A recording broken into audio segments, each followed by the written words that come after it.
Please pardon the tickle in my throat. Allergy season is in full swing, so I apologize in advance for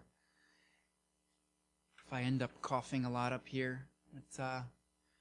So we've finally come through past Easter Sunday, and we're beginning a new sermon series this morning through the book of Habakkuk. May have been difficult for you to find. It's one of those minor prophets, those really short books at the end of the Old Testament that you don't really read that much. Probably not too many of you have done your daily devotions in the book of Habakkuk recently, but it is a rich book for how we can understand how to live in the world. So as we go through this book together for the next several weeks, we're going to be asking about how we are to live by faith in troubled times. That's the overall theme of the book of Habakkuk, living by faith in troubled times. That's where we're going to go as we walk through this wonderful prophecy together. It's one of the minor prophecies at the end of the Old Testament, right there between Nahum and Zephaniah.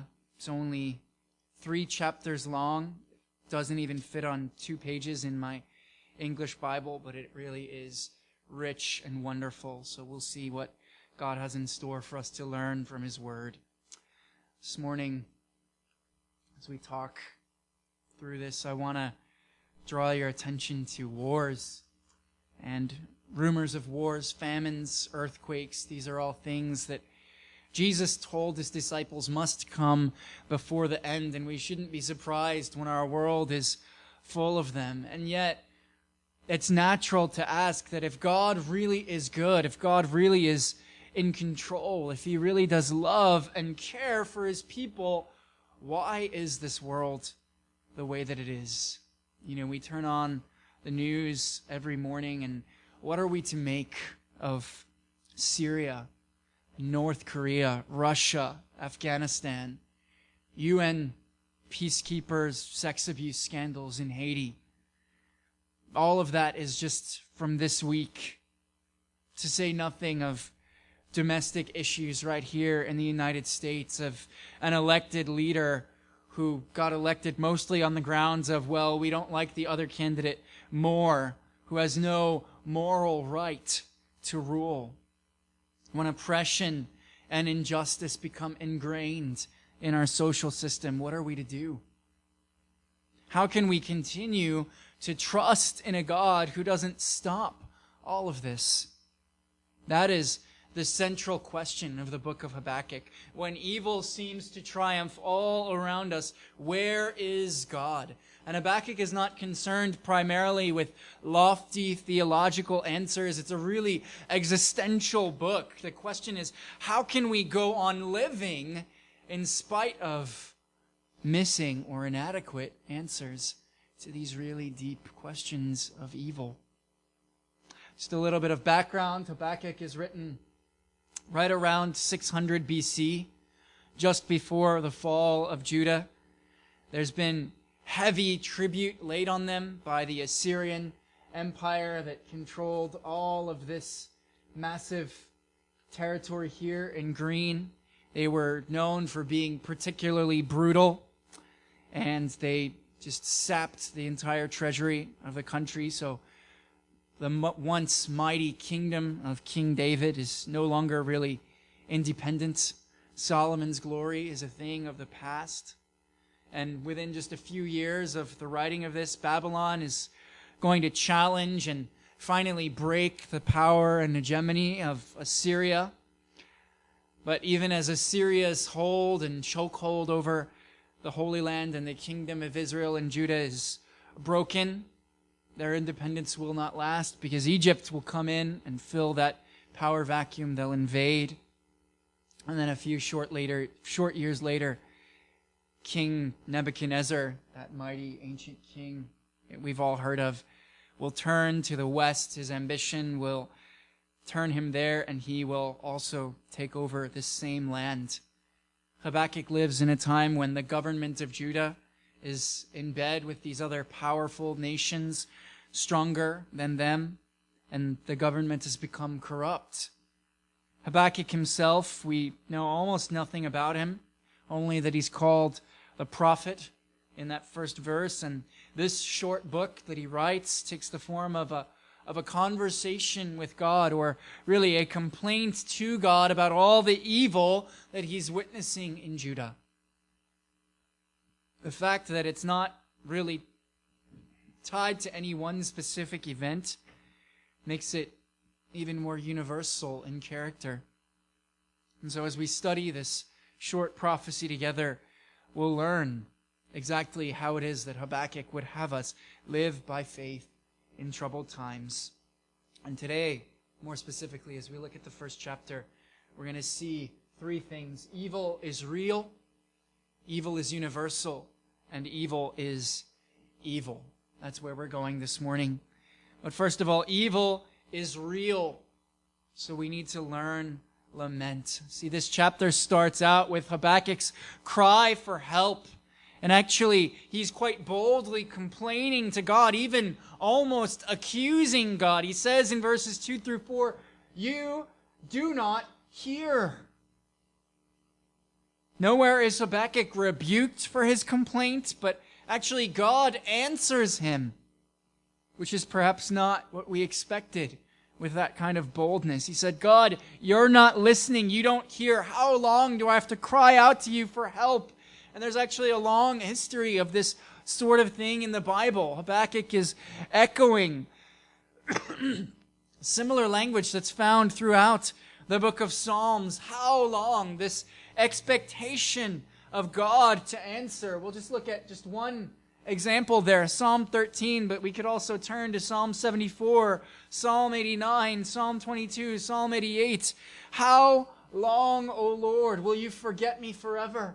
How long will you hide your face from me? How long must I take counsel in my soul and have sorrow in my heart all the day long? And how long will my enemy be exalted over me? This history of questioning God, seeking an explanation. Habakkuk is echoing that same language. He's not content to just sit back and suffer, or to let others suffer around him with a smile on his face, as though everything were okay. Contrary to what you may have been taught growing up, it is not more spiritual to do so. This kind of stoic apathy that just grits our teeth and bears everything, come what may, that tries to conjure up this just be detached, be indifferent. That's actually superstitious nonsense. The existentialist writers of the early 20th century tell us in very clear language that this world is absurd, and their response to it is, well, because the world doesn't make any sense, because it's so absurd, we should just make up our own meaning, and you just get by as best you can. The French author Albert Camus, in his famous book, The Stranger, starts off with a very famous phrase in literature. The book starts off, "Aujourd'hui, maman est morte." Today, mama died. Or maybe it was yesterday, I'm not really sure. And then the whole rest of the novel is the main character, Meursault's cold detachment, and it's meant to feel inhuman. There's something odd about him, that his reaction is so detached and not caring about all of these horrible things that are happening to him. He's found guilty of murder because he guns a man down in the street, and the trial primarily does not have to do with the evidence of how he shot this guy over something small and insignificant, but rather over the fact that he didn't weep at his mother's funeral. That he is this inhuman person who doesn't respond in the way that we expect to horrible things in life. And it's supposed to, throughout, it's supposed to highlight the fact that this world doesn't make any sense. It's supposed to be this grating, jarring thing to kind of shake us into thinking differently about meaning in life generally. But the whole point of that book, and the whole point that Camus, the atheist, is making, is this is specifically and explicitly not a Christian response to an absurd and broken world.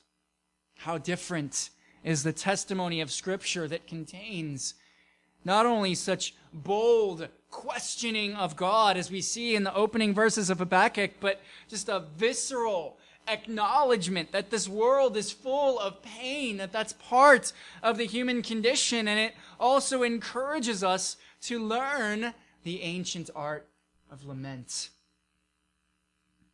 That it's okay to look at this absurd world and to feel pain and to wonder where God is.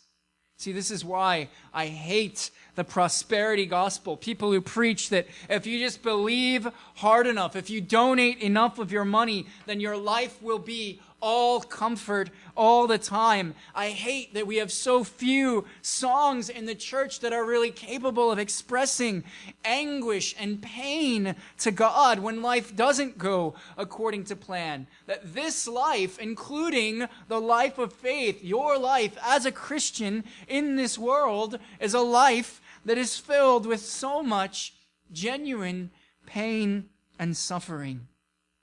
And simply being God's people doesn't exempt us from all of that.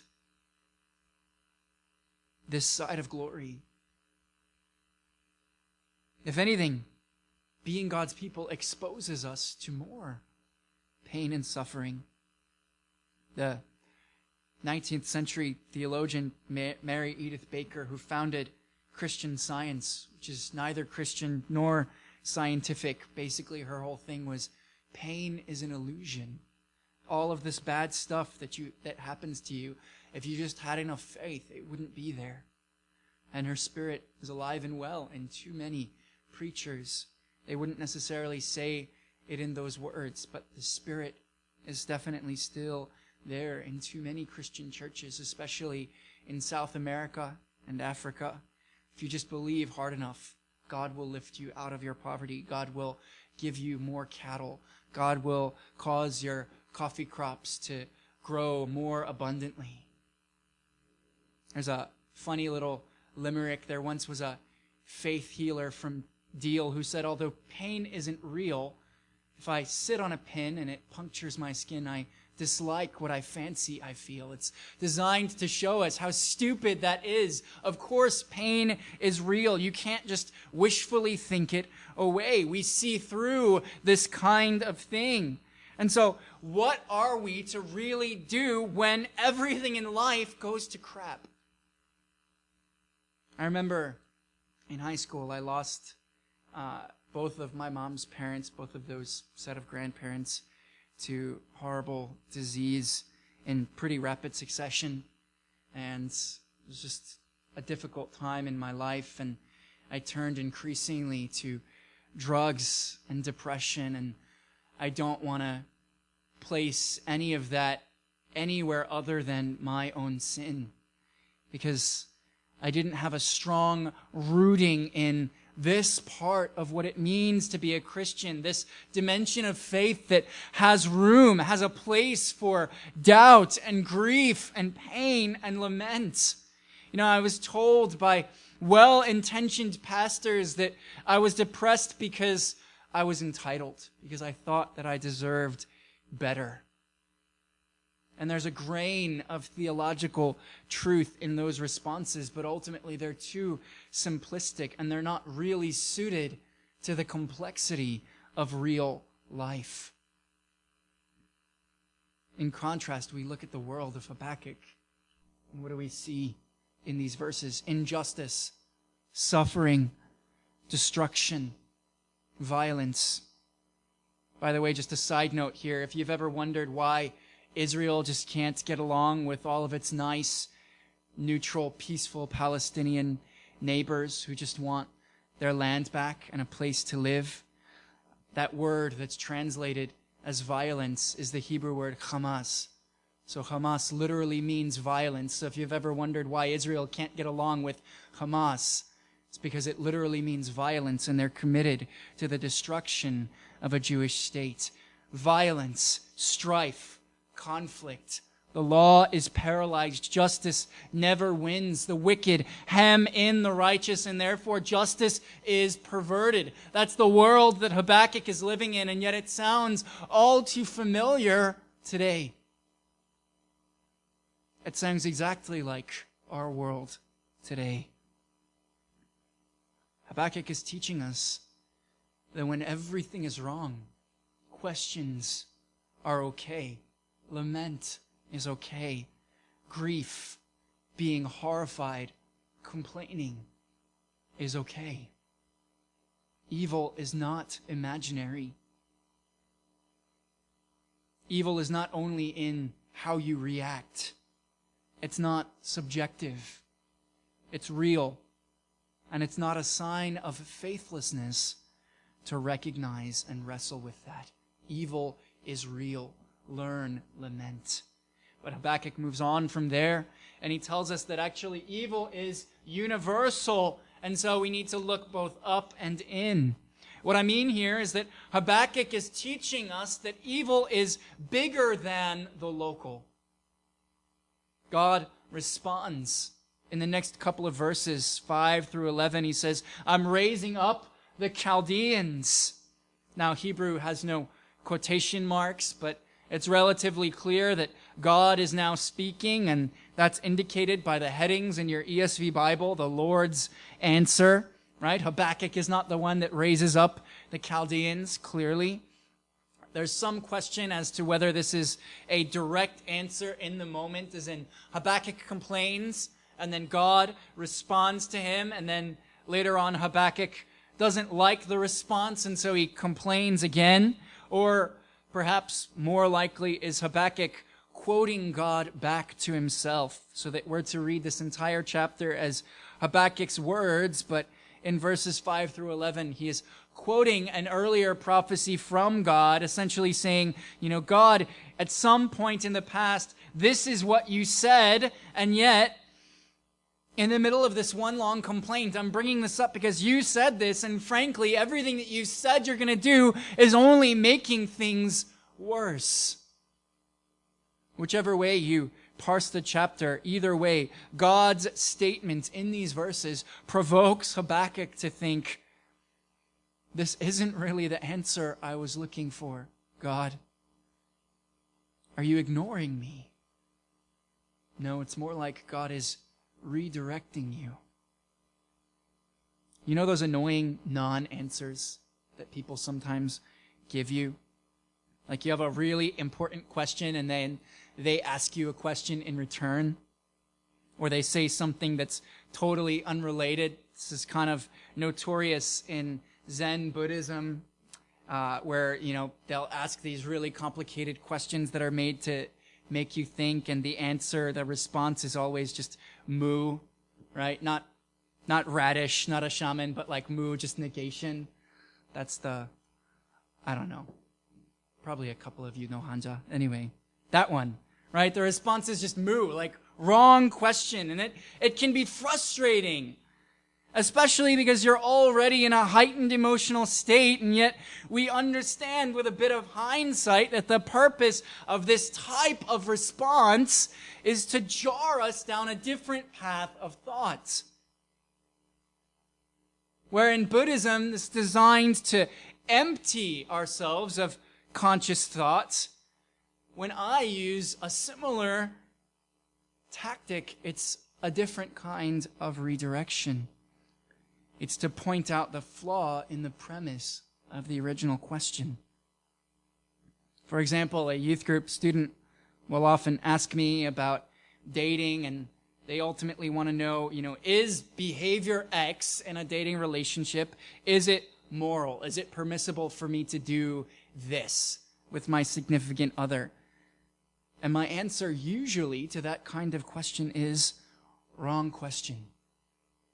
See, you're looking at God's rules as a restriction, as an impediment, and you're trying to get as close to that line as possible without crossing it. But rather, you should be thinking, how can I be as holy as possible? How can I most please the Lord with my body? And how can I fully experience the joy for which God wisely placed this specific boundary on us?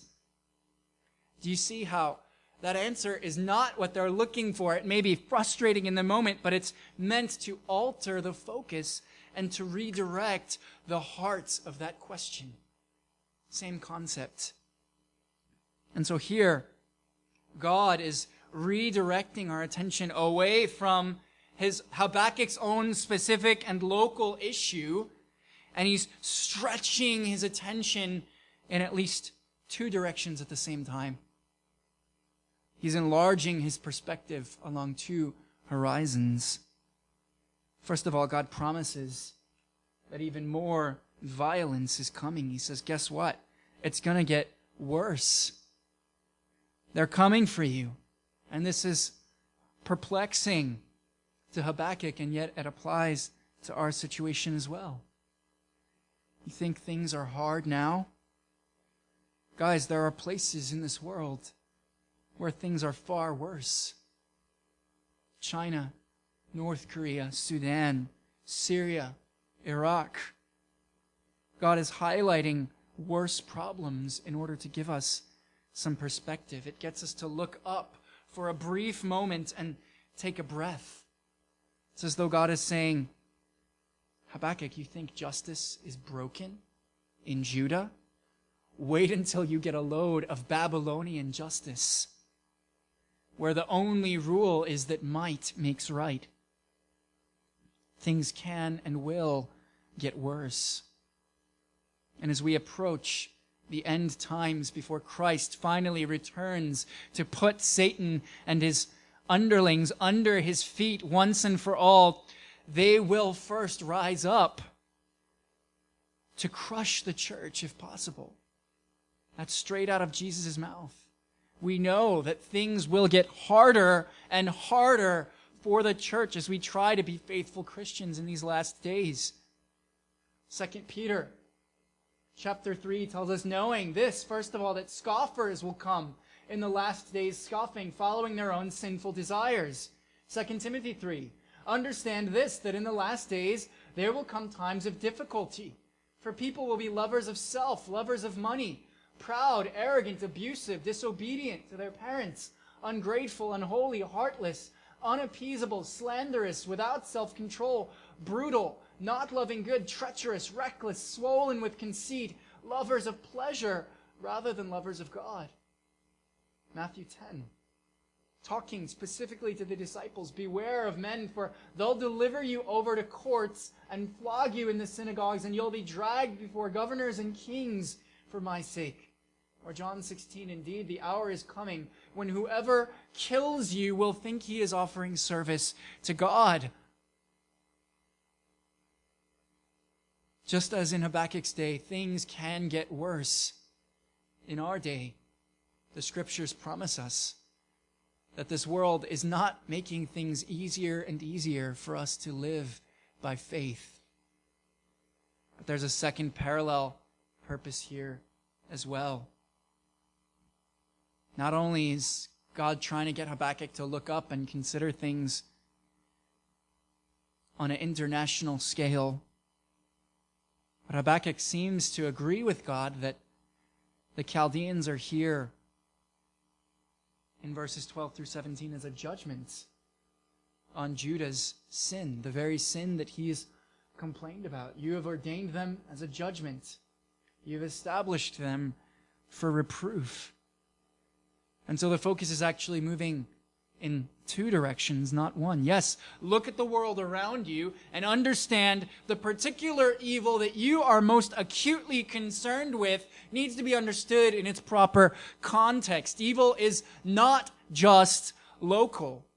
Yes, the fact that a white guy and a black guy will get vastly disparate sentences for the exact same drug crime in this country is evil. But it's less evil than a lifetime of hard labor imprisonment of 3 generations in a re-education camp for simply owning a Bible in North Korea. It's less evil than chemical weapons used on children. Perspective. But Habakkuk says, how can this be? They're worse than us. This can't be a permanent solution. You've actually just amplified everything onto an international scale. Why?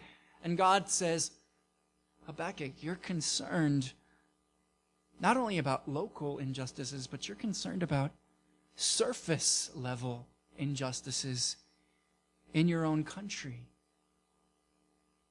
And that's all well and good, but I'm drawing your attention to the international stage. I'm giving you such an over-the-top counterexample because I'm explicitly pointing you to their fundamental sin and the reason that drives them to such great evil. Why do you think I might do that? Maybe, just maybe, God is dealing with idolatry. The sin behind the sin.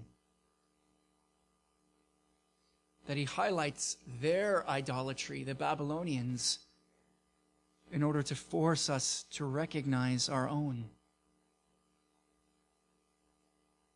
Lift your gaze not only up and outward, but turn it inward as well. That's the second horizon. The Chaldeans, Habakkuk tells us, worship raw power and will to power, guilty men whose own might is their God. Social Darwinism is not new. It's an idol. It's a false god. It's demonic. Meet the new boss, same as the old boss. And there's this weird passage here where he talks about fishnets. Farm cultures have rain and grain gods. Fish cultures worship fishnets. And in this case, it's poetically representative of the Babylonians' military might to sweep up everything in their way as with a net, gathering fish out of the sea, dragging them up with a hook, bending them to their will. And so they sacrifice to their fish net and worship their fish god. Well, guess what? Tech cultures worship technology. Science cultures worship science and wealth and military gadgets, the same today as thousands of years ago. Whatever the source of your standard of living is, you tend to worship that thing. Verse 16. Therefore he sacrifices to his net and makes offering to his dragnet, for by them he lives in luxury, and his food is rich. God is saying, Judah, you have these sin problems for the exact same reason that the Chaldeans do. Perhaps you can say that they're worse than you, but you have the same basic underlying problem. Your worship is disordered. Don't trust in merely human justice or political stability. Rather, worship God. And I think Habakkuk would say to Americans today, your worship is disordered. Don't worship prosperity. Don't worship your ability to control everything around you. It's too hot outside? That's okay. We have air conditioning. It's not enough food? That's okay. We have GMOs and fancy irrigation to grow more food. Fertilizer. Not enough jobs to get the comfort that you desire? That's okay. We'll just scapegoat the poor and lock them up. All of that doesn't come out of nowhere. It's just that it's easier to see with the more extreme examples. It's exposing our blind spots and calling on us to worship God. The solution is never going to be political. That way lies destruction, as I hope the church is learning. The solution is always in concentrated prayer and radical humility. God is ultimately concerned with our relationship with Him and worship, and so He's always going to expose our idols, even at the cost of killing us if that is necessary. That is the message to Habakkuk in chapter 1. But the chapter does not end there. I said we have one more third point, and that is that evil is evil. That is, it's only wrong, it's only broken, it's only not right in the context and on the foundation of faith in God. More fundamentally than this chapter is a complaint to God, it is first a complaint to God. Habakkuk, in other words, is moving in the right direction here. He's saying, the world, people who say that the world is evil, therefore there is no God, because he has not yet fixed this world to my liking, is a self-defeating position. And Habakkuk understands that, because you can only bring that kind of complaint if actually you are convinced that God is powerful, that God is righteous, and that evil is therefore real. If we have no ruler, if we're like the verses in this chapter, you make them like fish without a ruler, like crawling things that have no ruler. If we're all just creatures of instinct, then of course, survival of the fittest. Nature red in tooth and claw makes perfect sense, and you have no basis for your complaint that the world is evil. Only on the first premise of faith in God to begin with can we believe that God ought to do something about evil, that God is somehow in control of the wicked to do something, though we may not yet see it. See, notice what it actually says when Habakkuk resumes his complaint in verse 12. First of all, it's directed and addressed to God. It assumes a relationship with God. And so he says, my God, my Holy One. And then there's a strong affirmation of faith. We will not die. Why is Habakkuk so sure of this? It's because of who God is, who he knows him to be in that relationship. He says, you're too pure to put up with evil forever. If God himself is evil, then we have no reason to expect him to do otherwise.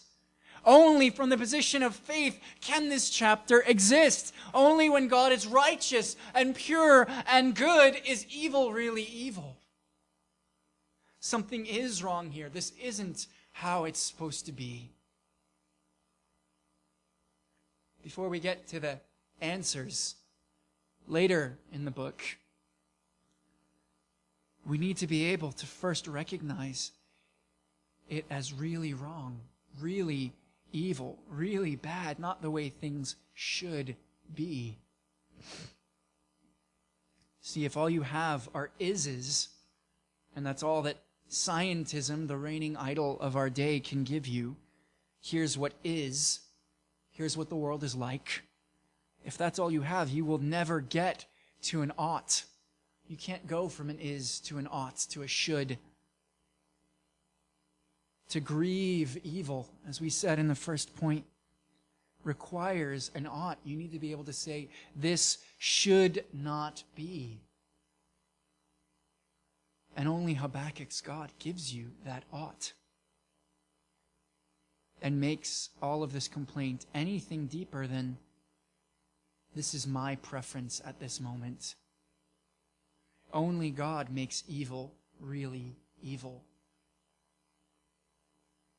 Real faith doesn't mean saccharine, Stepford-esque no protest. Rather, real biblical faith means stubborn, relentless faith that insists that something is wrong. And even if that faith wavers and at times may shrink down to the tiniest and thinnest thread, at times it will never finally snap. Real faith that says, we will not die. You know what? I'm sure Habakkuk, looking around at his circumstances, may have not felt very confident when he said that. The words may have felt strange in his own mouth, but he's convinced of it nonetheless. Faith that can finally be choked out and die was never real faith to begin with. And complaint is not an evidence of weak faith, but rather strong. Robert Dick Wilson, one of the founding faculty of Westminster Seminary and a leading biblical scholar in the 50s, says, "We have not shirked the difficult questions." Youth group, EM, our Friday night Bible studies, ask hard questions. Ask God hard questions. Complain to Him. God isn't fragile, all right? He's like Batman. He can take it. You may not like the answers you get every time. They may not come on your preferred schedule, but there are answers. A God who never says anything that you don't like isn't God. He's you, just abstracted. A God made in our own image, to our own liking, is the very definition of idolatry. Here in Habakkuk, we see highlighted the idolatry of the Chaldeans as a response to the complaint about an evil world. But it does one more thing. It shows us how God is not like them. On some level, when you begin with the wrong question, you expect the wrong answer. God says to Habakkuk, you've in effect projected your own idols onto God, and you've allowed that to shape what you expect of Him in response to evil. What we believe about God will shape the kind of things we expect Him to say and do. Perhaps God does not sweep away evil in a moment because His own holiness demands a different approach. That the apparent freedom of the wicked for now will even extend one day even as far as the killing of the Son of God. That God Himself is a victim of human violence and evil. That He will not use violence of His own to overcome it. That He will not be remade in the image of an idol. See, grace is counterintuitive that way. And yet that's what the gospel is all about.